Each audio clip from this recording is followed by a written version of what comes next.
Doctor Arun Kumar ने शिक्षा मंत्री पर साधा निशाना। आज भारतीय सब लोग पार्टी के अध्यक्ष डॉक्टर अरुण कुमार सिंह ने अपने प्रेस कॉन्फ्रेंस में शिक्षा मंत्री और नीतीश कुमार पर निशाना साधते हुए कहा कि वे छात्रों के भविष्य के साथ खेल रहे हैं। STET परीक्षा रद्द होने से बच्चों की उम्मीदों पे पानी फिर गया है। उन्होंने कहा कि 15 मई को रिजल्ट आने वाला था और 16 मई को परीक्षा ही रद्द कर दी जाती है।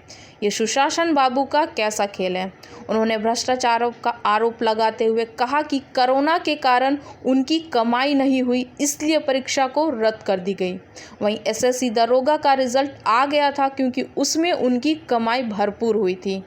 STET परीक्षा से छात्रों को उम्मीद थी कि उनकी नौकरी हो जाएगी। अगर उनको पैसे ही चाहिए तो परीक्षा का झूठा खेल से लाइव इंडिया के लिए कैमरामैन समर डे के साथ अभिलाल की रिपोर्ट। कहते कि कितना पैसा देना है और किस अधिकारी को देना है, इसका नाम भी बताते हैं। फिलहाल इसकी सुनवाई कोर्ट में चल रही है। उम्मीद है कि छात्रों को इंसाफ जल्द मिलेगा। 15 मई को रिजल्ट आना है और 16 मई को घोषणा कर दिया जाता है कि परीक्षा रद्द। 2,68,000 विद्यार्थी जिस परीक्षा में बैठे हैं, उस गरीब परिवार की स्थिति का आप मूल्यांकन करते हैं? इतने संवेदनहीन हो गए हैं। 7 सालों तक ये भागीरथी प्रयास के बाद एक परीक्षा में बैठने का मौका मिला।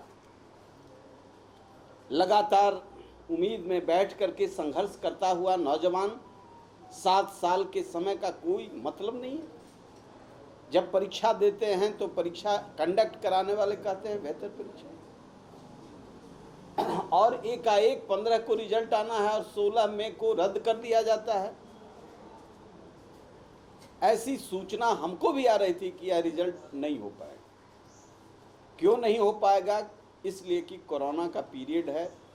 इसमें जो दलाल सक्रिय होते हैं, उन दलालों को अच्छा एजेंट नहीं मिला, और अच्छा एजेंट नहीं मिला तो पैसे का प्रबंधन, जो बिहार में पैसा के सरकार के ओर से कलेक्टर हैं, उन लोगों तक पैसा नहीं पहुंचा।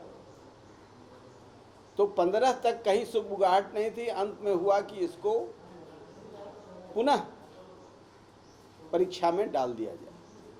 आज इसलिए मैं कर रहा हूं कि आज के अखबार में प्रेस वार्ता का आज अचानक जो आना हुआ, उसका कारण ये है कि मैं हैरत में रह गया कि जब मामला कोर्ट में है, सरकार अभी ये कहते रही कि मामला कोर्ट में है, विचाराधीन है, तो रीशेड्यूल कर करके आपने सितंबर के लिए आपने दैनिक भास्कर या दैनिक जागरण में आज हमने पढ़ा है, ये इश्तिहार विज्ञप्ति निकल गया।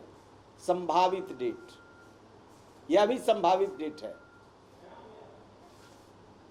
ये आप तो कमाल के हैं। शिक्षा मंत्री को तो कहना बेकार है। इसलिए मुख्यमंत्री जी, आपसे मैं निवेदन करना चाहता हूं कि 2,68,000 छात्रों के छाती पर मुंह मत दलिए। इसकी आस से समाप्त हो जाइएगा। सत्ता ही नहीं जाएगी, बेचैनी पैदा कर देगा। इतने घरों में आप आग पैदा कर रहे हैं।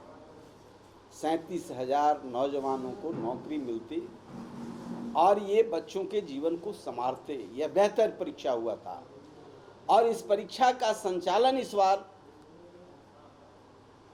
उस उद्देश्य की पूर्ति के लिए दिया जा रहा है, उसके हाथ में, जो भ्रष्ट परीक्षा के लिए प्रसिद्ध है। पटना से लाइव इंडिया के लिए कैमरामैन समर डे के साथ हीरालाल की रिपोर्ट।